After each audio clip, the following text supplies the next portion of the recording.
Jim, this is maybe the most excited I've ever been to do this show because it was some dog shit what we end up talking about. But the lead to that was great. What a dichotomy in that the build was great to Clash, but the Clash was horrifyingly bad. I got so excited when I went on Cage Match and saw that it had a 3.13 rating as a show. And again, that's out of 10. So Oh, when I saw that, I was just like, oh, we are going to be wallowing in some shit. yeah. And number one on the list that I have to get into, because I think it's the most pertinent, is the two biggest departures early in 89, which are, of course, Dusty Rhodes. He's gone. He ends up in, and this is fun. I found this out. What he ends up doing is in November, he does the angle with the Road Warriors, the spike, and obviously he's like kicked off TV and all that bullshit. They end up just straight up firing him, I guess, by the end of December. He must have done the Starcade match, and then within weeks he's gone. Because I know he's on like what, two TVs maybe in January, and then he's just gone. Like he just goes away. Yeah. So what Dusty ends up doing is something called the Professional Wrestling Federation in Florida.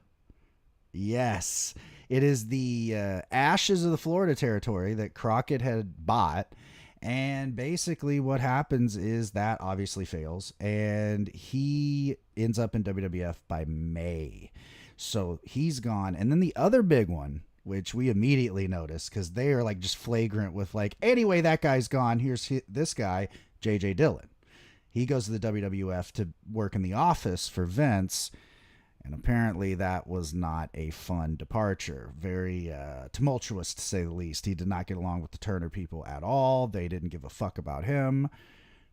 Par for the course when it comes to dealing with Turner. But yeah, he's gone, and we get the man, the charisma vacuum that is Hiro Matsuda. Before we started recording, I decided let's see what the competition's doing.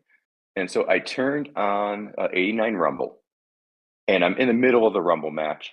Hulk Hogan just got in. And about 25% of the Royal Rumble participants were in WCW as of September. They had Yeah. Rugged Ronnie Garvin, Warlord Barbarian, Bushwhackers, Arn and Tully. Bushwhackers must have showed up like 2 weeks ago and just hopped in the Rumble. But that's 25% of Royal participants from WCW. And so, yeah, you kind of see us getting stripped for parts at this point. It's crazy. I mean, you look at the 88-89 turnover for fucking Crockett slash WCW. It's unbelievable. It's like people talk about in the modern day of how AEW's bleeding talent. Oh no, buddy, fucking go back and see a real company bleeding talent. I mean, fuck, half of their core. You're talking about Arn and Tully were a core to that company. They're part of the Four Horsemen, the biggest thing they had. I mean, Powers of Pain were being sort of groomed to be the next Warriors. And then you have the Bushwhackers, sheep herders. They weren't like nobody schlubs. Were they here for 3 months? Like they Yeah. just came into like it's just like that nomadic thing in the 80s of just like I'm here, I'm there, I'm gone, I'm back, and you don't know what's going on, kind of. Yeah, it's But yeah, unbelievable. for interesting contrast, the Royal Rumble participants really it stood out that they really and they're taking top talent. It wasn't just a scrub. So How'd you like that pose down between Warrior and Rude, buddy? oh my Ooh. god, dude, I was I was doing dishes while I was on, and that came on, and I remember how it went, and I'm like, oh my god, this is so Top Gun volleyball scene. Like I could just picture Vince in the back, like doing that meme of "Oh, masculinity." Oh, yeah. Uh, I originated this abdominal pose. I don't know. Yeah, Ooh. that was a lot and out of there. Yeah, man. I vividly remember when I got really super into wrestling. And, again, I'm from the 90s. There was no internet. So you go to your video store and you just hope for the best. And I had a great one called Cinema Video in West Siloam Springs, Oklahoma, brother. And you go there and they had a great selection. I guess the owner was a big mark. It had to have been now thinking back because this is before the boom. This is probably 95, 96. So, like, right before wrestling was cool. And I saw '89 Royal Rumble, born in '89 myself. So I'm like, ooh, let's see what was going on when I was a baby. Whole lot of nothing. Even back in '90, whatever I watched it, I was like, this is god awful. Big John Studd won the Rumble. Oh God. First of all, spoiler. But I'm second so of all, sorry. as I looked at the participants, I saw it was Big John Studd as the winner, and I'm like, what the fuck? Like, yeah. So as much as we're gonna say like this WCW stuff may be a bit illogical, like WWF wasn't exactly shooting. They were riding the mega powers hard, So that Oh was yeah. what they were looking at. So They were the antithesis. They were what WWF, in hindsight, when you look at it, WWF's formula is very simple. Oddly enough, it's kind of Reaganomic-ish. It's you really are star heavy, and you live on the star shit. Who gives a fuck about match quality? And as you go down, like, the quality just gets way fucking worse. And by the time you get to the opening match, it's like, who are these fucking guys? And then whereas in WCW, it's like kind of a mix of stars, really. Everyone's sort of somebody, unless you're like, well, we'll get into Steve Casey. Buddy. so much. Okay, let's not. Okay, Yeah, let's go to New Year's Eve.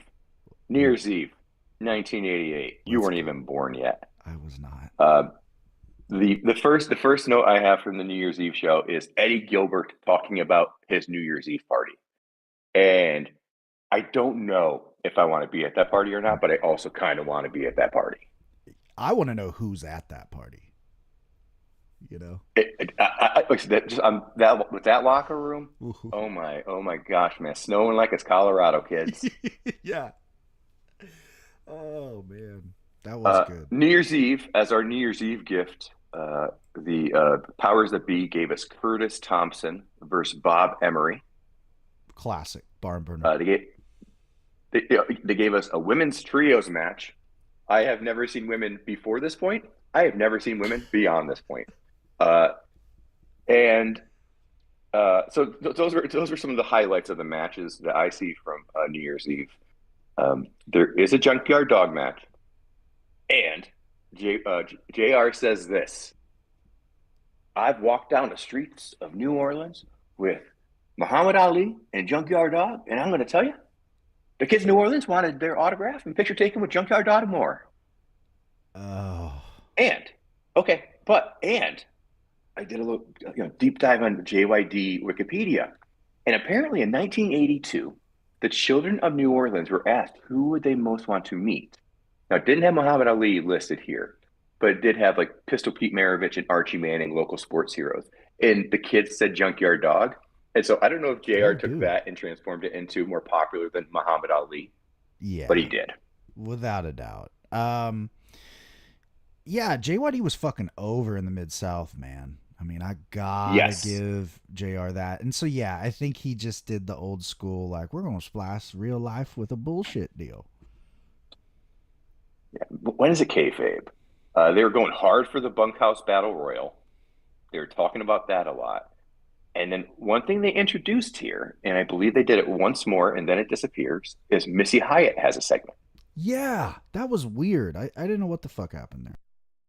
I was kind of excited. Like, oh, Missy Hyatt segment. This is a new thing. It's like a Piper's Pit, and it'll happen every week. And I think they do too. And then they bounce, and we don't see her again up to where we're at. And so I just thought that was weird. I thought it's definitely after Starrcade, and we're about a week away from this. But we're used to the night after WrestleMania, and something big happens after the granddaddy of them all. And this New Year's Eve show is definitely like we gave people time off for the holidays. We gave the camera people time off, and this is some shit we just have. Because the next week, the 7th, is just a recap show of best of the previous year. Yeah, I noticed that. I get into it, and I'm like, why does it sound like there's nobody in the studio? And I went, oh, because they threw fucking JR, and I believe it was Shivani, in an empty fucking studio to like, hey, just you need to feed to random highlights. We're not doing this, which is odd because now they do it the reverse, right? The New Year's show would have been the fuck off show, and the 7th would have been the New Year's show.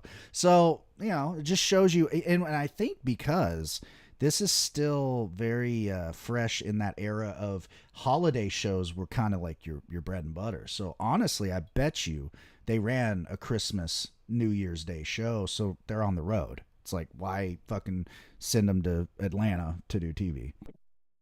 Yeah, back then, yeah, they were always on the road for a Thanksgiving show or a Christmas show or whatever. Just get the thing real fast. Yeah, they were out on not New Year's, not oh shit, I'm in the wrong month. Yeah, they're rocking shows. Yeah, they're rocking shows right through the holiday every night. Yeah, So, but I guess camera guys needed some time off. I guess. of course they did. Good for them though. All Good right. for Turner. Hey, nice guys. Thank you. Do you have anything else at all about that New Year's Eve show? No, it was like a haze. You know what I mean? It was like, okay, I remember. I'll be honest. A lot of those January shows, it's like Eddie Gilbert is the highlight for me. You know, he was phenomenal Yeah, this time. because okay, so then we get to the 14th show, and this is when I messaged you, and I'm like, this is like the night after Mania for whatever we've watched so far. This is the most exciting episodic television of what we've watched thus far. We open with Barry Without a Windham doubt. versus Eddie Gilbert in a non-title match.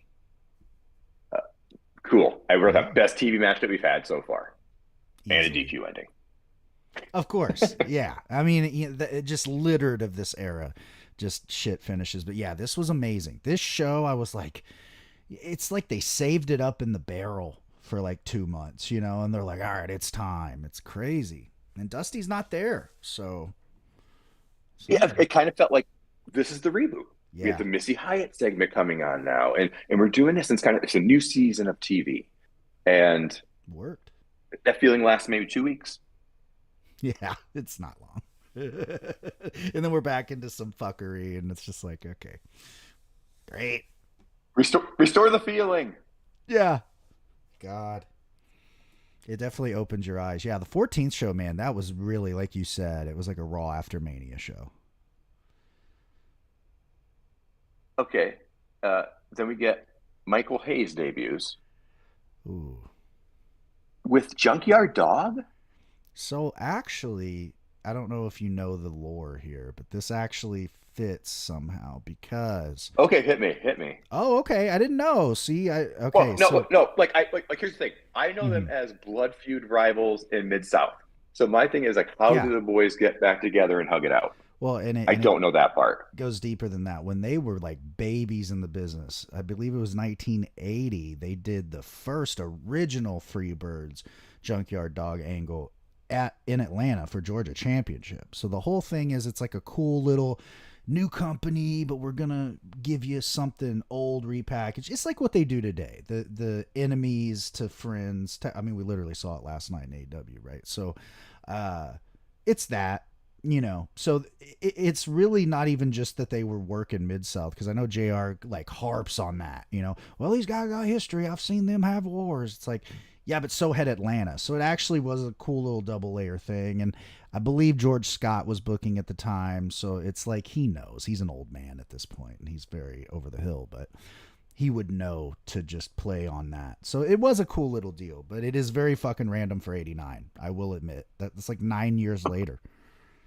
Because we also then get into the point where it's like Michael Hayes, Dick Murdoch, and JYD, and things just feel weird. Some things don't feel right, and that Ooh. doesn't feel right for me.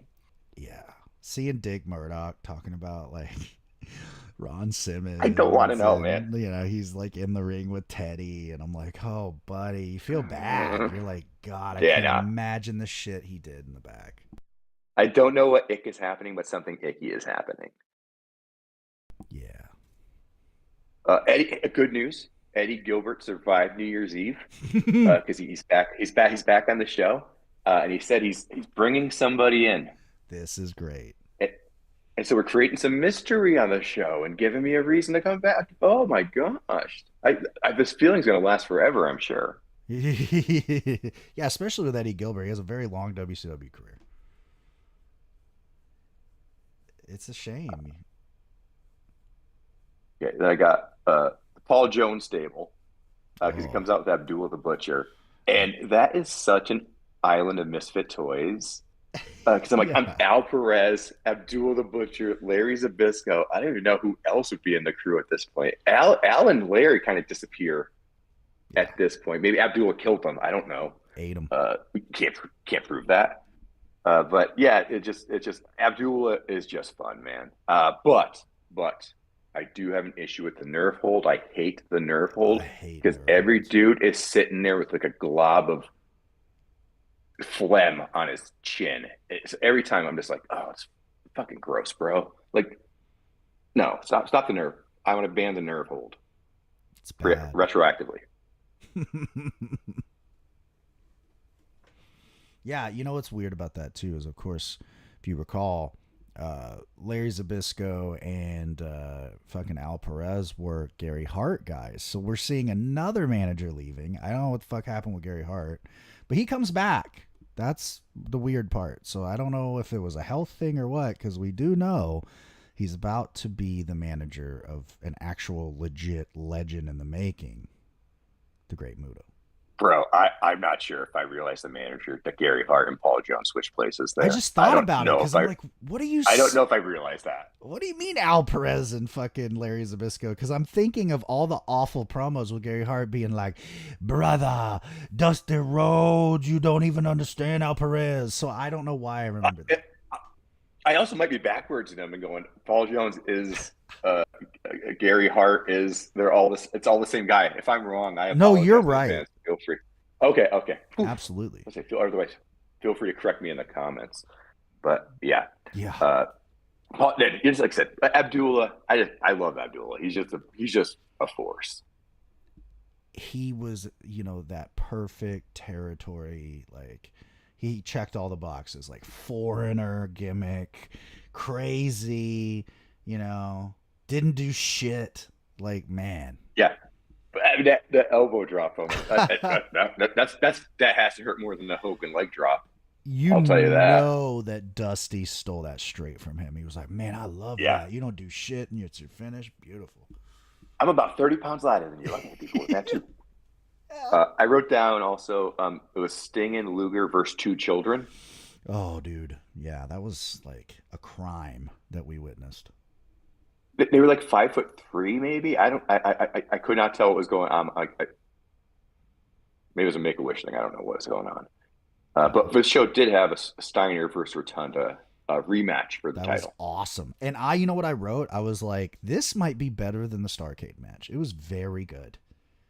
It was Tony Ring announced, Yeah. which was like I said, just notice and go, oh, that felt weird, and maybe they're trying something new. But then Tony, about episode away, going, where is Tony?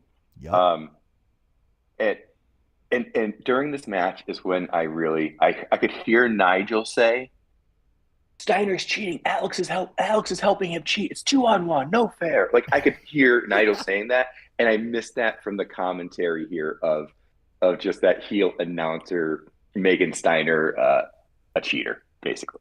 Yeah, they really didn't jump on that till a little later. It might have even been 90 when Cornette gets on commentary. Then they start finally having like a heel element, but before that, they just didn't understand it. They were too old school in it. That was one thing WWF had way going for them. I think I was just listening to the WWE before I watched this, and I could hear Jesse doing it too. Like both of them Yeah, just adding that little shitting on the face guy. Uh, Match ends. JYD and Michael Hayes show up and save Rick. And then Rick's puppy's there. And so that's always yeah, a win too. Greatest episode of WCW ever at this point. fucking beautiful, man. I loved the little dog. I showed my wife, and she was like, "Oh, that's great." Perfect baby face shit. Then we get to the 21st. Oh, here we Eddie go. said he's got somebody showing up, and he's got somebody showing up. Yeah, We open with Michael Hayes versus Russian Ass Asian 2, number 2. another Number 1 was Bond boy. apparently busy. But, but it was almost like, hey, it's actually like to name. So it's like you could still talk yourself into like, oh, we're still doing good shows. Like we open with this. Like I think I saw it as encouraging, and then that was stomped all over. It was just At one point, I think I like had a hallucination and I thought I was watching like 77 Memphis. For whatever reason, that's where I go. And what I mean is just useless job match. But the problem is it went too long. And you're just like, Hayes isn't a good enough worker to fucking carry this ass Asian. Okay. And the ass Asian doesn't deserve the time he got with Hayes. It's just this like, ugh. Oh, wait until you see the time he gets at Flash. Oh, fuck. We will I get know. back there. Oh, We will yeah. get there at a later time. Uh, Eddie's partners here. We got saw Butch Reed debuts Love it. uh, with JJ. Uh, uh, Butch Reed showing up does give us another WrestleMania uh, participant. He was in WrestleMania 3 and 4, so it gives us another Yes. WrestleMania participant showing up. And one thing you noticed during this show as well was the added shoulder cam. Yeah. Because I messaged you, I'm like, all of a sudden there's one person out there, and I hadn't noticed it in the previous years. And it's interesting because he gets in the way of some interviews in some of the later episodes. So I think it's a newer technology they're working through. But this is the first time I noticed the shoulder cam. Yeah, this is the zenith of. We have the refer eye cam within a year or two of this. Like, this is when Turner, you can see, like, one of the execs at Turner was like, Ted, let's get all the dope tech of the time and just, like, let's make us, Turner networks are just state of the art. But they just didn't know what to do with it. It's like when you watch football and they have the 8K camera, but, like, if you don't have an 8K TV, like anyone, it looks fucking creepy. It's like this weird shot. This is the same thing here where you're like, why is this fucking guy in the way? I'd rather not have that angle, but it is nice. It's interesting because for TBS, they're the super station. Yeah, They're the little station that could from Atlanta, Georgia, that I could reach in Scranton, PA, and see. And so, like, on that side, they were very sharp. But yeah, absolutely. the TV production side, it was just like 2 decades behind. It's still in Georgia, folks. That's all I'll say. All right, why don't you talk about Eddie's partner? Eddie's partner. This was, I mean, I put it up on socials. This really, watching back, I don't know if I really actually have ever seen the actual, like, lead up and angle to this. I've seen this match. It's, of course, Barry Windham and Ric Flair getting goaded in, and I loved how he did it too. Like, all right, you're bullying me. That's cool. I got a partner, and they're just cocksureness. They're like, you got a partner, okay? And again, the element of this is, and it was the subliminal shit that even back then you understood as a fan. Oh shit, we're getting Flair and Barry tagging on free TV. This is big. I gotta watch this. I definitely, you could feel that and how they built to it, and it was what, like 2-3 week angle. And he's like, all right, here he is. And I like how they like let it get static. There's a moment where they're just kind of standing and Flair's just staring at the curtain like, what? Who could it be? And you hear the crowd first. Even before Flair reacts, which I loved, that old studio element where he walks out, maybe Flair is looking away. He hears the pop and he looks right over and he literally acts like he saw a ghost, which is great because it makes sense because he hasn't been, the new company, but he hasn't been in this area, I guess, since 80, God, what, 4? Yeah. So, it makes sense that Flair would be like, what the hell is this guy doing here? And somebody, maybe even JR does the line, he doesn't even work here, which I love. And they've tried to replicate a million times to no avail. But this was beautiful because I don't know, you would be better at filling me in, but I'm pretty sure like he was out of the WWF for a little bit before this. Like it wasn't like he just jumped. So I did a little wiki deep dive on Steamboat. So trained by Vern Gagne in the Iron Sheik, started in AWA to Florida Championship Wrestling to Jim Crockett Promotions over the course of 1977 to 1985. He beat Flair for the NWA Mid-Atlantic TV Championship. Yep. He had created differences with Dusty, said, peace, I'm headed over to WWF from 85 to 88. Ended up leaving there, really getting punished for being a family man. Yeah. He won the Intercontinental Championship, wife gave birth, wanted to be around for her son, and the family man Vince basically kind of told him like fuck off a little bit, Yeah. um, which led him back to NWA, WCW. He's a guy who was always a face, Yeah. never a heel. Ricky Steamboat could not be a heel. This gives us another WrestleMania performer, and I don't know if we need to know this or not, but Ricky Steamboat could put his slippers under my mom's bed whenever he wanted, and that basically means she would sleep with him. Is my understanding of the what that saying meant. But I remember her saying that back in the day, or something along those lines. Well, I'll tell you right now, he definitely would have been a hunk and a half for that time because he looks like guys do now then. So I can't imagine. You Yes. know what I mean? Like Yeah. he's there, and that's one of those things where you're like, why does people not talk about how jacked fucking Steamboat was? Like his whole career, like fuck, he was just jacked, and like, everyone like loved Luger and Sting, and obviously, but it's like fucking Steamboat was right there, and he was older than them. It's like fuck, how, great I think it's genes. just that he wasn't like the 280 and jacked. He was No, just like, he was like Pac. He was like Pac. Just 100%. 220 and just jacked, and Like, fuck, 87 muscles. dude, you're ripped. Do you Yeah. eat anything? And he's like, no, I just literally Yeah. drink water. He eats fish, and that's it. Okay. Yeah, man. I'm not going to do that, my friend. But Yeah, yeah, so in the end of the episode, we get Steamboat pinning Flair in the tag team match. And so, yeah, I mean, when we look at this, it's like, oh, 2 episodes in a row where shit is happening. Like, I was getting excited at this point. I was pretty excited at this point. me too, man. I'm like, oh my God, like fucking thank God we finally have something to sink our teeth into. And, obviously too, in hindsight, we know that like Flair and Steamboat ends up being like one of the greatest in-ring feuds of ever here. But God, the booking around that is rough, and we hit the fucking iceberg quickly here in a couple weeks. It doesn't take long. Anything else from the 21st episode? It was weird because it was a short episode, so I don't know if like there was a game or something that occurred here. Must have been because I did notice that little thing, and I always wondered, like, they would do the 2 hour episodes most weeks, but there was always like once a month it felt like there would be that hour show. It's very odd. In this time of year, it wouldn't be like bowl season or anything like that. It wouldn't be No, baseball. And they didn't, I don't even know if they had NBA back then. So it's just weird. I don't think anything sports wise would really interrupt it. I don't know. It was very odd, but either way, I mean, unbelievable for being a short episode. Still one of the greatest that they've done. Yeah. I mean, it's in the top 2 at this point. Yeah, exactly. This last week. Nothing.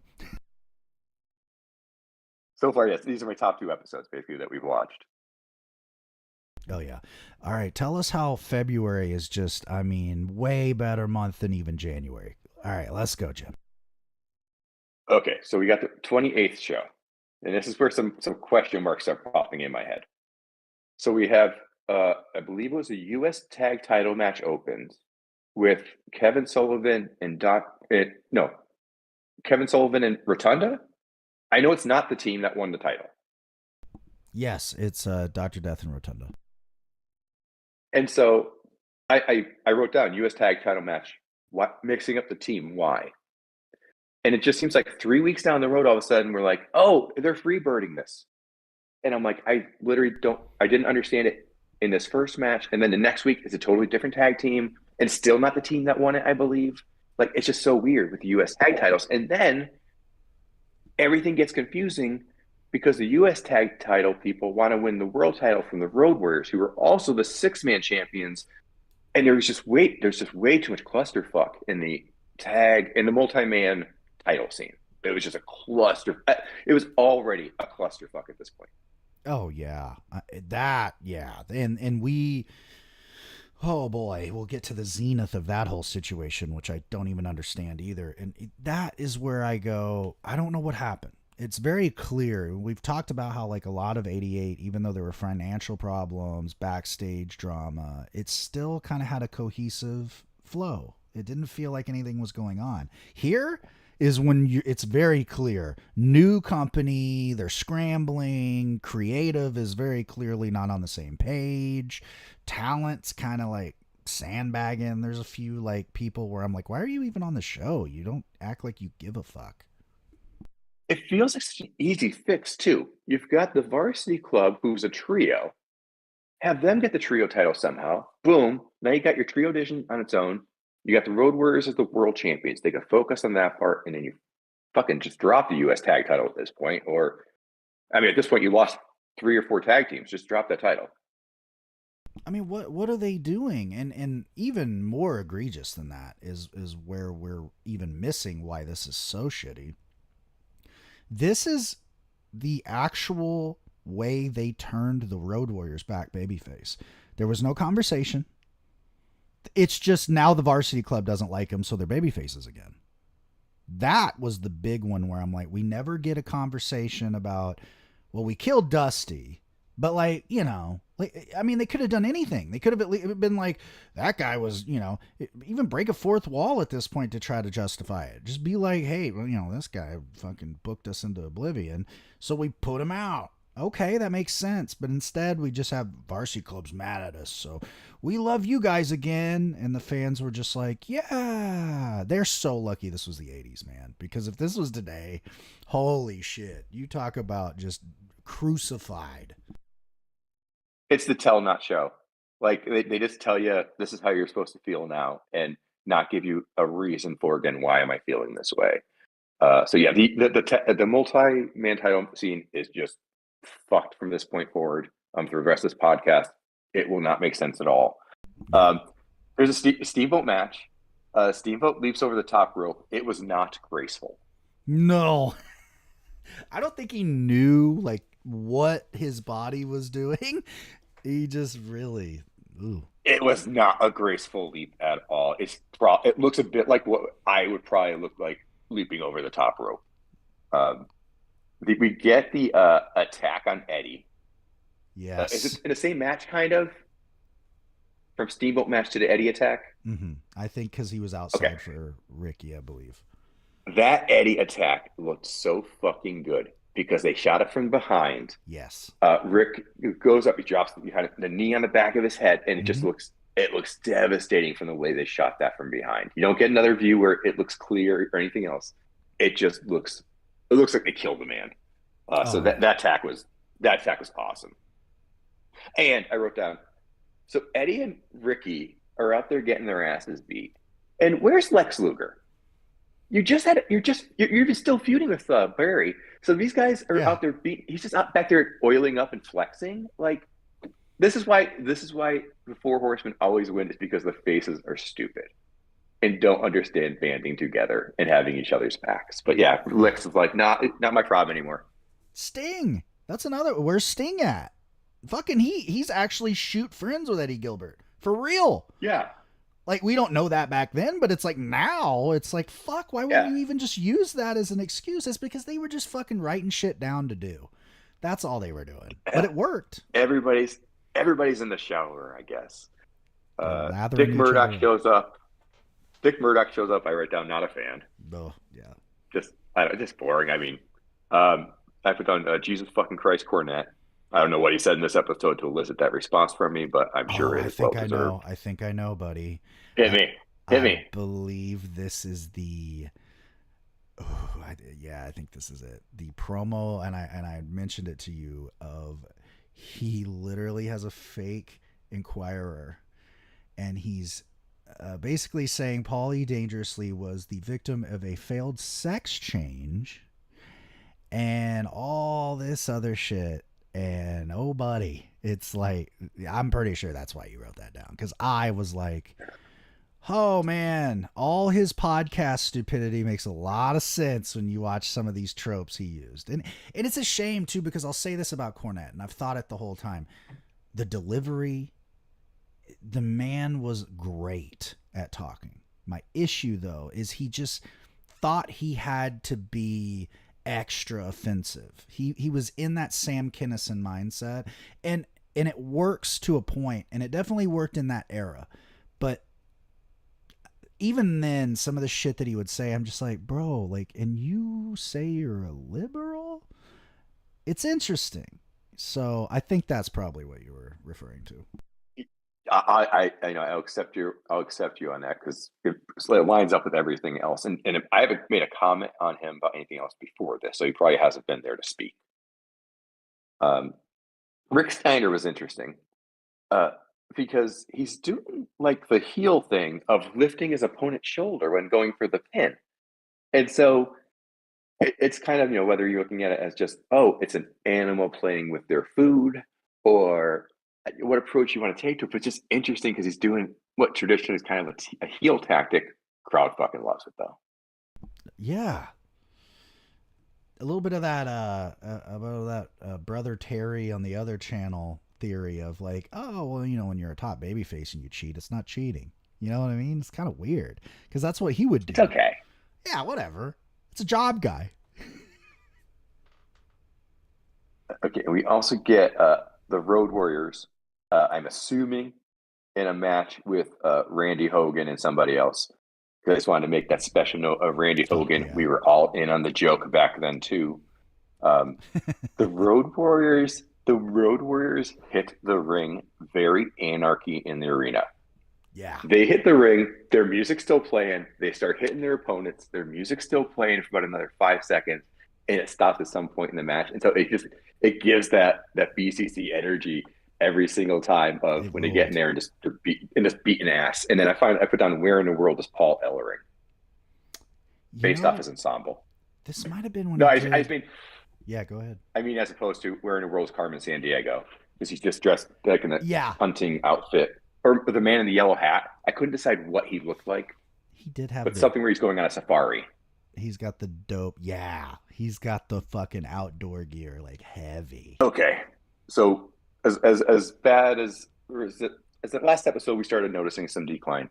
Yeah, I feel like we immediately noticed a decline heading into the February 4th episode.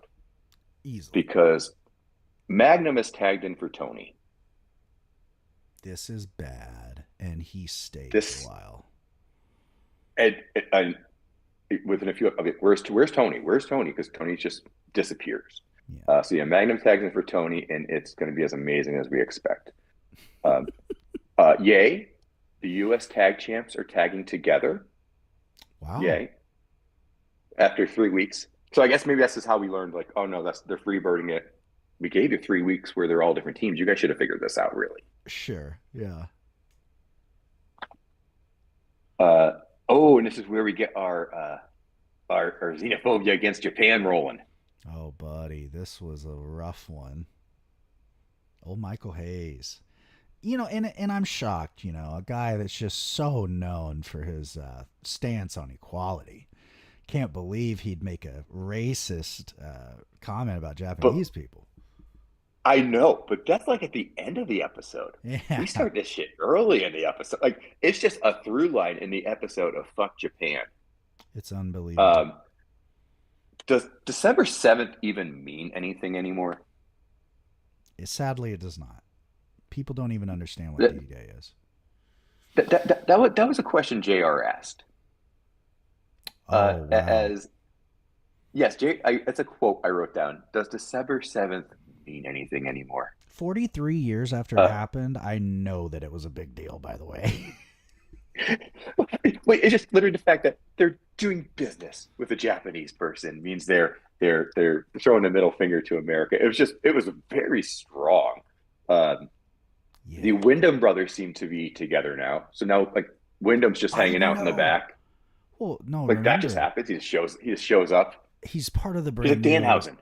Yeah. Well, here's what it is. He's part of the new conglomerate, my friend, the Yamasaki Corporation. Thank you for getting that name.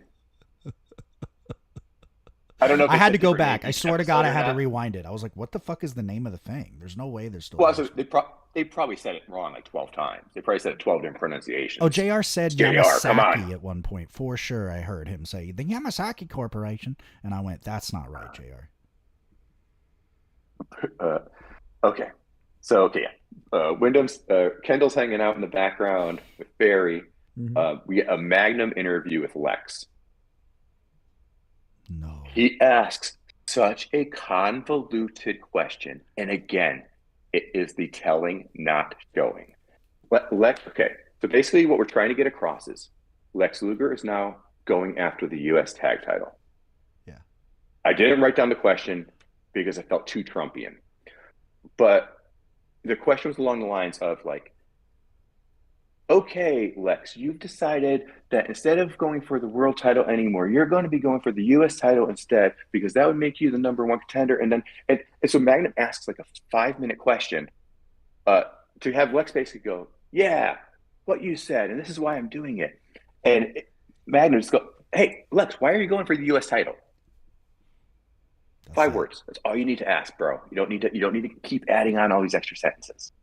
Yeah, I mean, I really forgot how the U.S. title used to just literally be the number one contendership trophy from like Ring of Honor. Because, you know, when I got into wrestling by 94, the U.S. title was a U.S. title. They like never went with that again after like 93 or something. I don't think I ever remember a title versus title thing again. But it was a trope back then. And I do remember that because I remember Magnum got some world title matches from that, and it was a thing. And I appreciate it. Whatever. It was the old school way of doing it. But like you said, it's like, shouldn't NWA fans that have been watching this even like a year or two be like, well, yeah, no shit, that's what the U.S. title is. You know what I mean? Like you said, what the fuck was the use of Magnum being there? It's like they felt bad. All right, let's give him a job because we gotta like hire him for life. Bro, do the WCW thing before it was the WCW thing. Send him home. Just pay him. We don't need to see him. He's awful at commentary. Sorry, but it's like, what do you, fuck, at least get better, man. Yeah. So yeah, his interview question, I rewound it because it was just so fucking convoluted. And then I posted this one on social media when Magnum says that Ric Flair is the most composed athlete I've ever seen in my life. Holy shit. Talk about aged like milk. I mean, literally, he's going against Ricky Steamboat. Ricky Steamboat might be the most composed athlete I've ever seen in Ever. my life. Like Magnum, what the fuck are you talking about, bro? Fuck, Magnum. Come on. Um, okay, this episode, it has to be JR. I believe JR says that Jet Magazine voted Teddy Long Ref of the Year. Okay. Nice. I don't know what the Did, fuck. did you did you did you catch that? Did you catch that one or No, no? and I don't know what the fuck Jet Magazine is, by the way. Oh, it's a black magazine. Oh god. Jet Magazine, Ebony. Ooh. So yeah, it's a black magazine, and so JR says that they voted Teddy Long Referee of the Year. I'm sure the competition was fierce. And again, I don't know if that's kayfabe or if that's real. So I'm just letting it be like the Muhammad Ali thing. I think it was a mean JR line. I'll be honest. I think it was a mean JR Probably line. was. It was a rib on We get, Teddy. oh my god. We get Cruel Connection 1 and 2, which is they're interesting because they're other repackaged wrestlers, but they wear masks, but their bodies are not at all alike. Oh no. Like it's not like the mask is fooling anybody. Like one dude's kind of stocky, one dude's kind of thin. Like, Yeah. bro, we don't even really need the mask. You're not really fooling anybody. And then yeah, Michael Hayes wanting to slap a Jap. We have that. We have that to close my notes for the episode. I mean, guys, wow. And it was not only, again, this is a tape show. It was left in and emphasized. They were like, yeah. And I guess to kind of give some reference point as somebody who was in 6th or 7th grade at this point, there was kind of that feeling in America that the Japanese are buying up all the real estate and buying up, Sony and kind of things like that. So I think that was kind of this fear in the background. Yeah. And we just voted Bush into office. Yep. So we hear the USA chants. It's just that's kind of the mindset at this point. It's a very USA kind of situation. Yeah. Well, the entire 80s were dominated by, a conservative president. Yeah, it's Reagan. There you go. Yeah, just we switched from Russia to Japan. Unbelievable. And they were an ally, by the way. Just, in case you guys want to know, America's always been dumb with this shit, by the way. Doesn't December 7th mean anything anymore? Doesn't mean anything to you.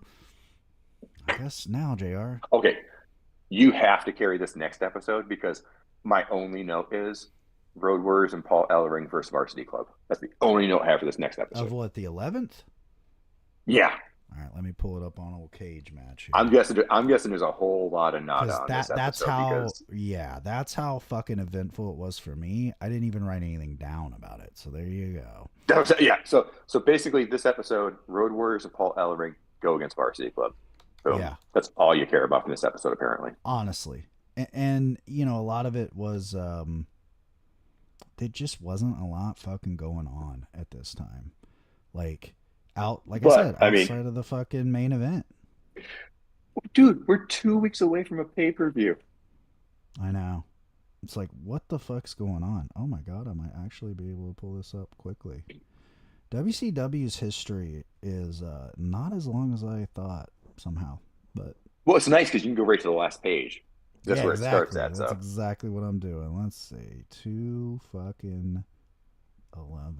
I mean, I guess besides the matches, it doesn't seem like either of us caught any kind of a story thread that was of interest. Right. Very interesting. Oh, we do have this. This is very, very. Is this actually the one? Let's see. Is that when it airs?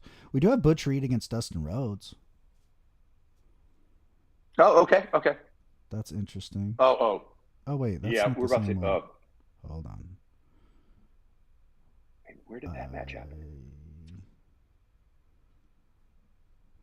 When does Steamboat do the handicap match with Dustin? Yeah, that's what I'm trying to figure out here. Hold on, this is weird. I have to have that written down. Yeah, see, this is maybe that's from the 11th episode. I don't know. A mess this shit was, by the way. Let's see. SWAT team, that's not a thing. Well, regardless, during this period of time, Ricky Steamboat's in a 3-on-1 match, and one of the three is Dustin Rhodes. Yes. That's how low he was on the totem pole at one point. To end before Starrcade, we had Kendall Windham and Dustin Rhodes together. What were they called? Texas Broncos. Because you were excited. You were like, I love the Texas Broncos. And then all of a sudden we get here and Kendall's just standing, the Matsuda, or the Yamazaki Corporation bought Kendall apparently.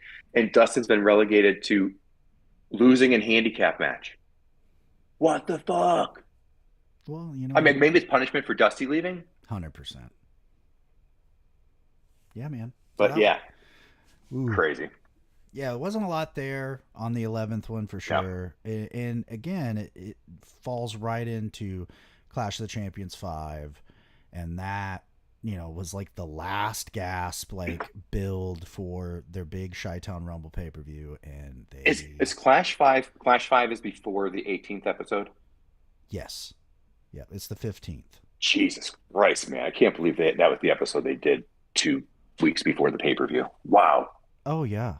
It's unbelievable. They didn't lead us to anything that's going to be on this next paper. They didn't even lead us to anything on the Clash other than the 6-man titles. That was the only thing I know.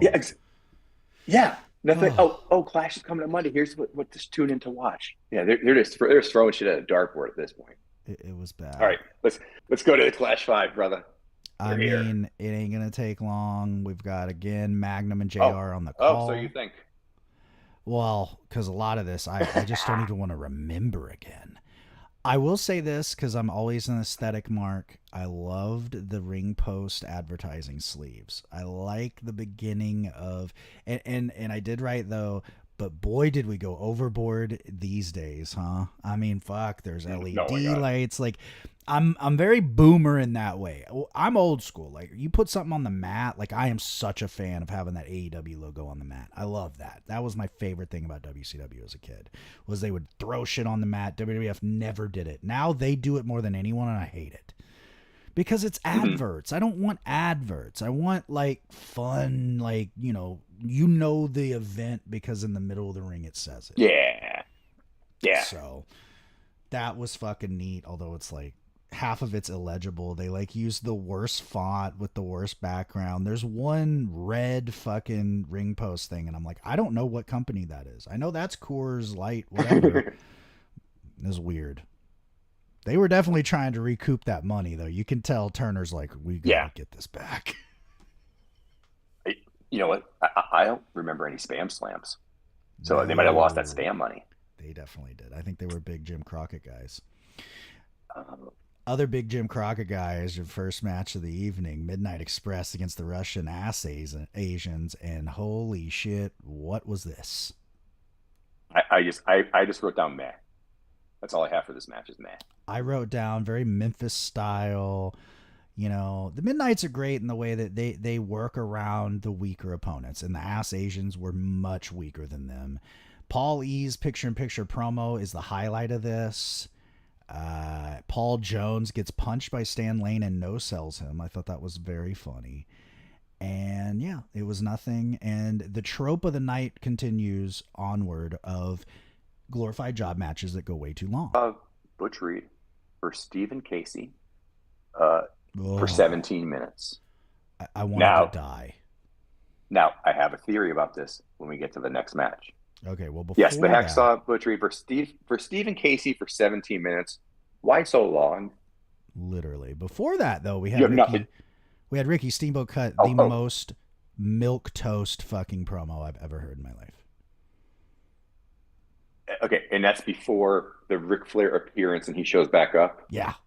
They doubled up. Okay. That was all I had to say about it, though. It was just very milk toast. Yeah. I think I literally just didn't write anything down because it was like nothing. No. So at this point, we've had the Midnights versus the Ass Asians, Hacksaw versus Stephen Casey for 17 minutes, and then we have a Ric Flair appearance. And then we'll have the next match. The next match will contain Rustin Ass Asian number 2. So I'm like, was the Butch Reed match so long because they would need to give him time to rest up for the match? And that's why they also had Flair come out to, again, I don't understand why. We'll get there when we get there for that match. But yes, Russian Ass Asian number 2 is also the blackmailer. I wondered who the fuck this was, and I'll say this too. It makes a lot of sense. I don't know what the fuck happened, if it was travel, weather, something. It's very clear, like 8 fucking people showed up for this show. Like, they have no roster. Like, when we complain about Battle of the Belts, check Flash 5. Oh my God. It's horrible. Okay, so after we watch a 17-minute Stephen Casey masterpiece, Ric Flair comes out with girls. Mm-hmm. He has 5 women with him in evening gowns. And Ric Flair's basic point is, girls like me. And then Ricky Steamboat comes out and he says, my wife likes me. Whoa, bro. And Ric Flair's like, I'm better because girls like me. And Ricky's like, I'm a family man, and my wife and my kids, I love them. And I have to admit, the whole time here, I'm sitting just thinking about Rick's kids, going, no wonder. Yeah. Oh, yeah. Life processed the way it did when your dad's on TV doing this shit. Yeah. Isn't it sad, like, when we have hindsight, it's like, even an angle like this that seems so nefarious, like, just not even nefarious, so, like, benign. And now it's like, fuck, you could have been home with your kids, and your literal whole angle is like, fuck my kids. You like to hang out with your kids? What a fucking loser. I like to hang out with hoochies at Denny's at 3 a.m. And have Arn with a cooler of beer next to me. Woo! Yeah, like, it's just, like, even like then you're kind of like, bro, like, when you talk about getting laid that much, you're not getting laid that much. 100%. Like, when you talk about how big your dick is, your dick's not that big. Like, we know these things as human beings. Right. The one weird thing was when they switched into, of course, they break into a brawl because Ricky cares more that his wife likes him than other women, and my mom. They break into a fight into the crowd, and the announce team is just silence. There's nothing. They're just brawling in the crowd, and there's no like JR saying like, "Oh, a fight to the back." Just silence. Wow. It's so weird. Because I feel like they might have been talking when the Ricks were in the ring talking with each other. I feel like the announcers might have been talking, but once they dropped their mics, the announcers went to the bathroom or something and just let shit play out. And JR never let shit play out. Well, speaking of JR, we know he never went to the bathroom because he is so proud of the fact that he pissed himself if he had to. That's a real story. And I believe it, kind of, because he's like, that's why I wore black pants. And everyone was like, ha, ha, Then, ha, ha. now, forever. And he was like, I ain't joking. And I was like, wow. But I think you're right. I think they went on a break, smoke break, something. This, though, I did say this, you know, Cleveland loved a half naked Flair. They lost their minds. The more that he got naked, the more they loved it. And I'm like, okay, I didn't peg Cleveland as that kind of town, but you know what? Respect, to be honest. Good for you Yeah. guys. Get it, guys. Fuck yeah. I was not a fan of Flair naked, by the way. I think he's kind of in every way a gross human. But speaking of gross humans, buddy, the blackmailer. I mean, he's such a gross human that he's two people. Okay, yes, we get Lex Luger, and I mean, there's a whole locker room of people for him to go against. He will take on the blackmailer Yeah. in the blackmailer's only match ever. Yeah. Interesting. So this is the only match the blackmailer will ever have. And of course, your question is, if you're the blackmailer, we probably should be produced with some piece of blackmail to justify your name. And maybe he blackmailed himself to get this one match in his career. Yeah. But I just feel like you're not delivering on the expectations for me at this point. I just need some more blackmail. I think he blackmailed Hiro Matsuda to come out with him and waste his fucking time.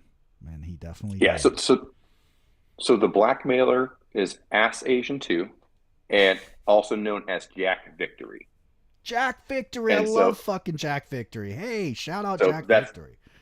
That's Ass Asian 2 and the blackmailer. Brother. And there's like George South is like one of the cruel connections. So it's just these guys doing like two jobs a night and getting paid under the mask, basically.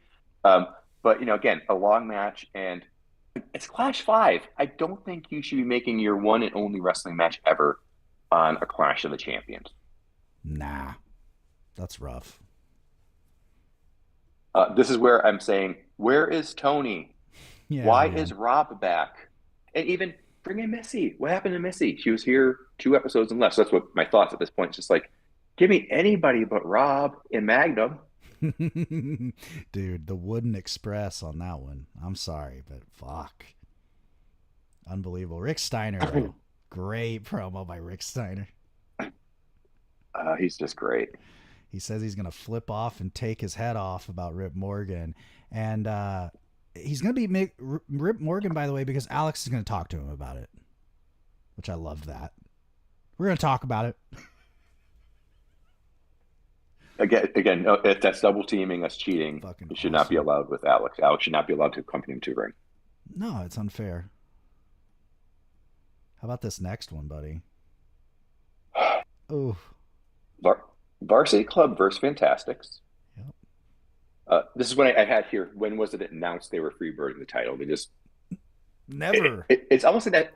It's almost like that George Costanza thing of just showing up to work. They're like, guys, we're just going to start freebirding it and see if anybody stops us. Yeah. If they don't, we're just doing this shit. Whatever. There's now mats on the floor. I did note that. But JR was really going on about tag team wrestling in this match. And I'm not sure if it was like a shot at the Mega Powers or something, but he was very like, this is what you're supposed to be doing in tag team wrestling. Cutting off the ring and doing this and doing that. And I'm like, he's really upset about something. And I just don't know what it is. Who knows, man? That was odd, though. He really was. And there they are. They're oscillating and I'm like, bro, we know how tag wrestling works, though.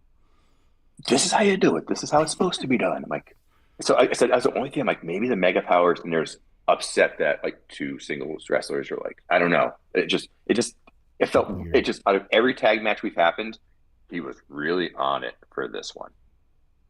And I mean, it makes sense. Of course, Steve Williams is involved. That's like his boy, the Fantastics, old Mid-South trope. This was okay. This was an okay I wrote down match.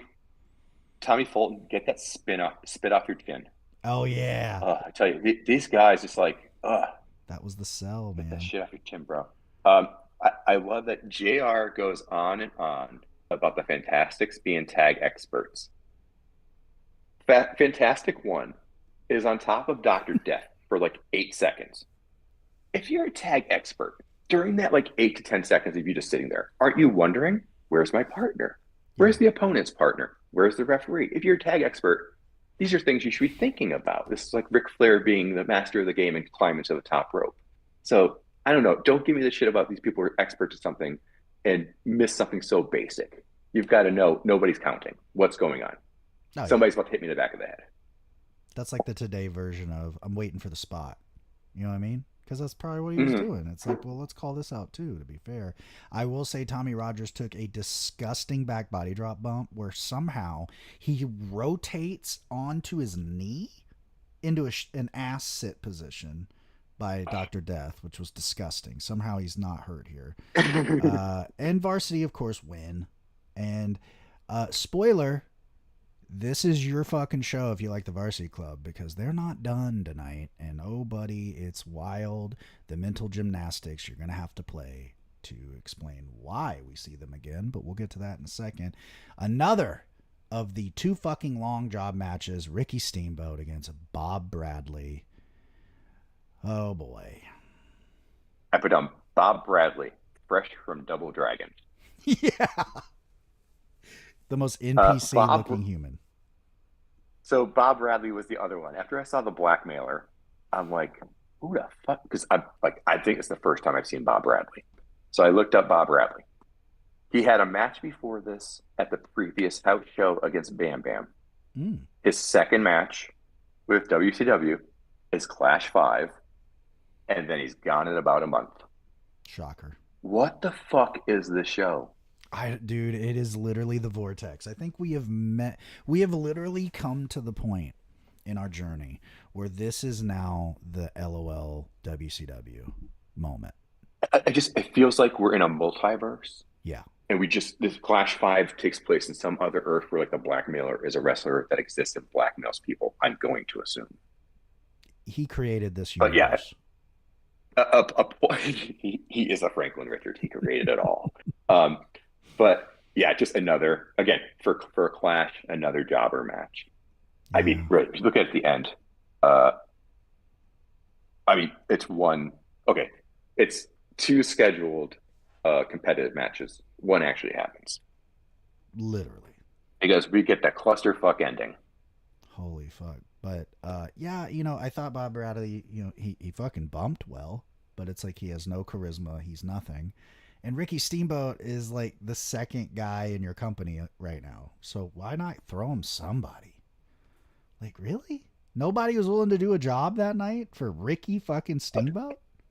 I mean, couldn't Dustin Rhodes have lost to him one-on-one? Please. That would have been at least a decent match. I know he's like brand new at this point, but fuck, I think he had No, I mean, we don't want Dustin. We don't want the Dustin on the show when we have Stephen Casey for 17 minutes. Yeah, let's get Steve Casey in there. Rip Morgan against Rick Steiner. I actually liked this. I really did. And here's why. Because, as I'm watching it like as just a match where I don't know these fucking people is my mentality. And I don't remember seeing a lot of Rip Morgan before this. I will say he had some ability. He was rough around the edges, but man, for a big guy, he was there for everything. He fucking got up for Rick's fucking suplexes, which for that time, nobody knew how to take a suplex.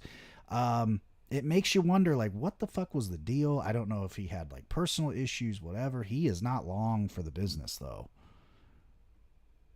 Yeah, I was going to ask if you knew how much longer he was around because he came in with the sheep herders. They dipped about a month ago. Yeah. And so he's just there. He's got the flag still. He's like, I still got the flag, guys. If anybody from New Zealand wants to join me. Yeah.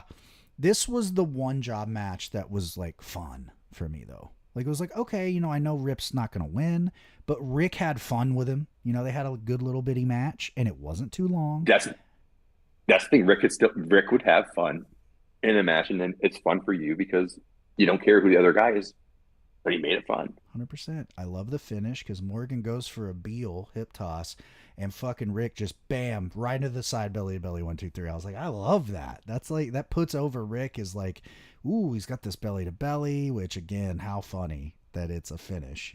It's like, wow, people popped for that like a fucking shooting star today. They were like, holy shit. Listen, man, that Ricky Dragon flying body press, that ruled. It's a willing suspension of disbelief. Ric Flair's not going to kick out of that, but I accept that. I accept that.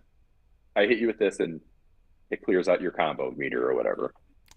And now we get to the literal and figurative main event of this podcast. And we got to start with the fucking segment before for many reasons. For one, this is hands down the worst WCW Sting promo because he gives up in the middle of it. He literally goes, "I'm too jacked up, Michael. You take it." He is so, and I'm not going to say maybe somebody was on a little bit of white powder, but let me tell you, Sting was on a whole other planet here. I don't know what the fuck happened. I don't know what he was doing earlier in the day. But man, brother he couldn't talk. He was like, "I'm so jacked up. JYD, Hayes, woo." And I'm like, oh my God, I think that Flair like shared his stash with him. I really do. Okay. Yes. So they're getting interviewed backstage. Sting's using that stuff that the Ultimate Warrior used. Like they were just, he was like, I'm gonna do the Warrior thing. Let me just do exactly what he does. Sting is just grinding his teeth. Michael Hayes, JYD together. I'm gonna say something a little sacrilegious. Junkyard Dog bores me a bit because literally every JYD promo is every dog needs a bone to chew on. And I just want to say, Junkyard Dog, dogs do other things besides chew on bones, piss on hydrants, shit on the rug. Like there's so many other things you could do, but just every interview was the same of every dog needs a bone to chew on. And it just gets, it's literally all he says. If you have like one of those charts of charting his words, it's like he says 8 words total. Yeah. So like I said, that was just disappointing because I remember loving him in WWF as a kid. So to see him here, I'm just like, no, it's just kind of I still love him in the ring, but just on the interview front, it's just every dog needs a bone to chew on. They then go down these back stairs. And so I think what they're doing is going down there to visit the bathroom. Yes. They need a little pre-match pick-me-up. Sting's not riding high enough. So they decide to go down these stairs, the stairway, go down to like some sub-basement that has a lockable gate on it. Within like 4 seconds, somebody runs up and latches the gate, and so you just know somebody's like, it's just so ridiculous. It's better. It's just so fucking ridiculous. The best part, I have Kevin Sullivan sneaks by Bob Caudle and chains the gate to the stairs. The graphic still, when they go from this, mentions JYD, Sting, and Hayes are going to be in this match, even though we just saw them get locked in a cage. Okay, so that's already some bullshit. Like, I don't know. I really think it was 2 things. I swear, a flight didn't make it. Something happened because this is the most piecemeal fucking major show I've ever seen from a company. I don't know what happened. I don't even think they told production, like, we're changing shit around, because they very clearly had no clue. They were like, it's Road Warriors and Tenryu against fucking the baby faces, and then that doesn't happen. I think a lot of this too, though, when I think about it, is they realized, oh fuck, well, the Warriors on TV, we just randomly made him babyface, so we gotta like have him against heels. They overthought it, as usual, with WCW. And so fucking Warriors and Tenryu come out, number 1, fucking dope. This is a dope 6-man. I love Tenryu. This is like at the height of him being the bad motherfucker of All Japan.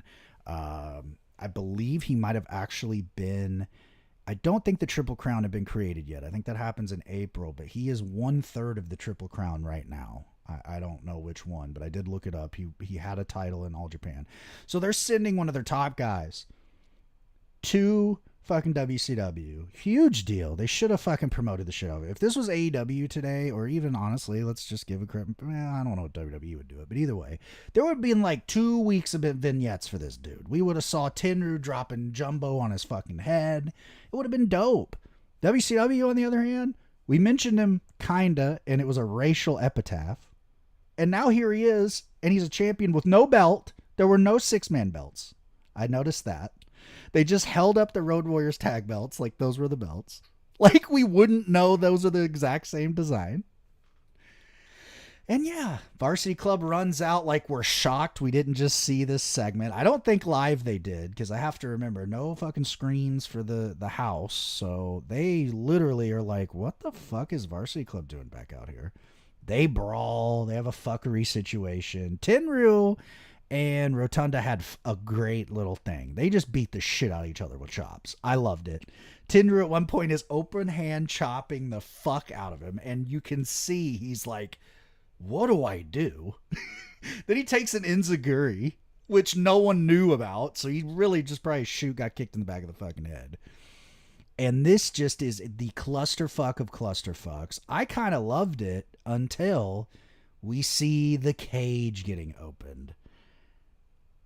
What a mess. They didn't even just commit to their change up here. They had to just overbook the fuck out of it.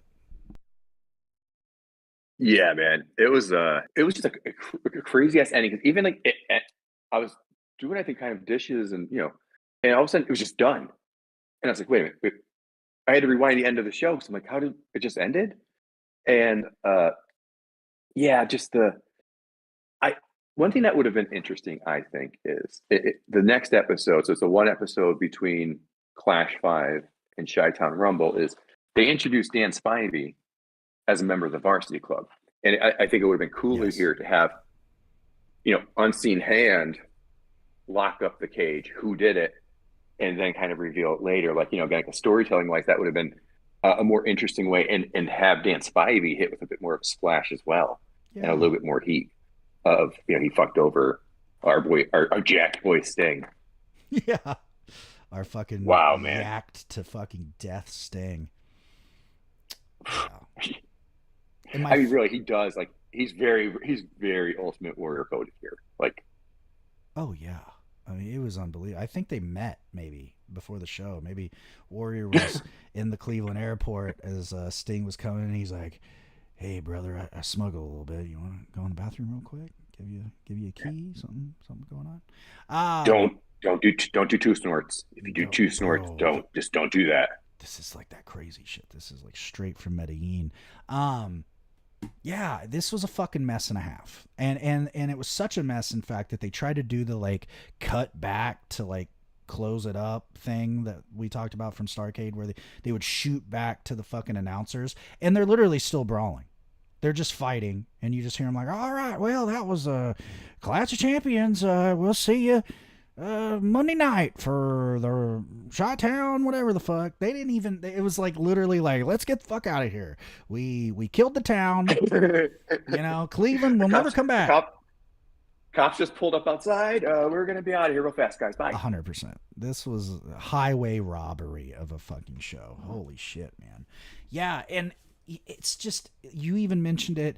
Why are we doing a Clash 5 days before a pay-per-view? Scheduling was fucked here. Something. The whole thing was a mess. The company was a complete mess right now. It almost feels like one of those things where, like Tony has, what TK has with the Battle of the Belts, where he's got to do like 2 a year or whatever. Yeah. Almost like you're like, what are you guys doing for your February Clash? Wait, what? You guys have it on the schedule. It's like next week. Yeah. Wait, what? That sounds like emotional blackmail. I have an idea. Well, they learn, because we'll just end with this. It does get better, because Clash 6 is considered one of the very best clashes ever. And mainly that is because we do get 2 out of 3 falls, Flair, Steamboat. Of course, before that, we get the Chi-Town Rumble, which will be next week's episode. I don't remember the entire show. Obviously, Flair Steamboat is the highlight, but oh, buddy, I feel like, and you know what's interesting? We only have the TV between it, so it'll be a nice little. Here's where. Yeah, I've watched that. I've watched that one already. It's just interesting. I just feel like at this point, we should be able to say what matches will be at Chi-Town Rumble. Yeah, and we don't. And I feel like I know one. I know 2. I feel like I can guarantee one. I don't know how I caught this and I remembered it.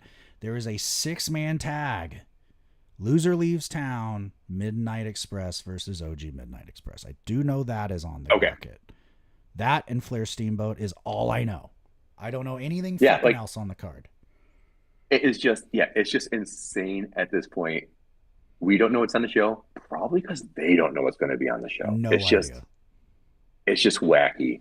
We get pissed off about, TK hasn't announced any matches yet for, Dynamite on Wednesday night. And it's like, these guys have a pay-per-view in 3 days.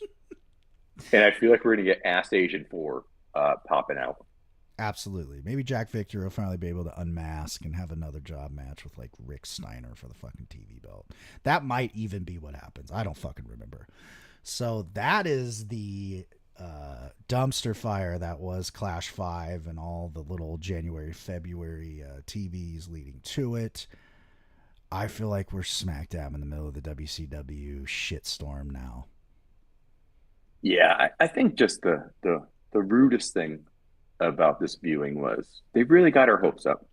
Yeah. We had those 2 episodes and we were so excited for a brighter future. And then they just pissed all over it. They just like a dog chewing on a bone. They really pissed on us like a fire hydrant, including this Clash 5, which was just abysmal. I wish they just kept it consistently awful as opposed to teasing us those 2 weeks. Like, come on. That was just rude. It was a fucking mess. Making me think shit's going to happen. So good and bad news with that, though. I feel like this pod is going to get much more entertaining going forward because the shows decline quite a bit. Outside of that Flair Steamboat angle and a few things, we have a really good summer of 89. I do remember Great American Bash 89 era being fantastic. That's a great show, but then we start, like, man, going into 90 is going to be rough viewing, I feel like. But we're here. Well, I mean, it's been such smooth sailing at this point. Yeah, no shit. Ass Asians for life. All right, man. Is there anything else you need to add? I feel like, holy fuck, we dissected this thing and re-dissected it.